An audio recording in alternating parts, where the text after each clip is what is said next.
Now let's go back to Mariama Diallo. Vincent, it's hard to believe that there is a soul out there in this world that was not impacted by Madiba. I spoke to a few of them, from Crystal Warden, a prison warden who actually knew Nelson Mandela, to an apartheid activist, to a Howard University African historian, Professor Suleiman Yang, to most importantly, a young girl who's now an anthropologist, but she is a South African. She grew up in South Africa in the apartheid era, and while Nelson Mandela was in prison. Let's take a look. So help me God. Nelson Mandela was sworn in as the first black president of South Africa in 1994, 4 years after his release from prison. Suleiman Yang is a professor of African Studies at Howard University.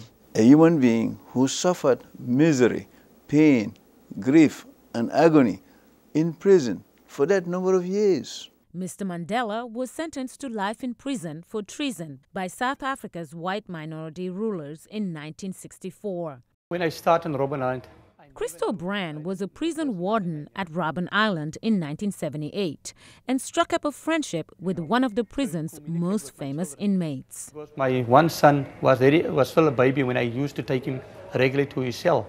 And Mandela started buying special sweets to spoil the child. I tell him, Mandela, no, the child mustn't eat too much sweets. He said, no, so long I'm alive, I can spoil children. You look after them at home, but here I only see them occasionally. A South African journalist who covered the story for so long.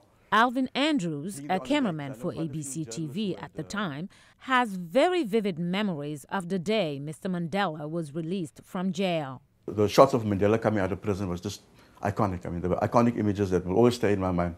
As children, we'd go to primary school and we'd be confronted by soldiers. And Hlonifa Mukwena teaches anthropology at Columbia University in New York.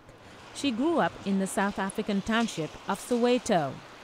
One thing people forget, she says, is that apartheid wasn't just keeping whites from blacks, but all races apart. The role that Nelson Mandela played was making South Africans aware that they were living in a country not just with black and white, but with all shades of people, all different cultures, and learning about those cultures has been one of the gifts, I think, of the end of apartheid. She adds that what also stands out about Mr. Mandela was his refusal to hang on to power.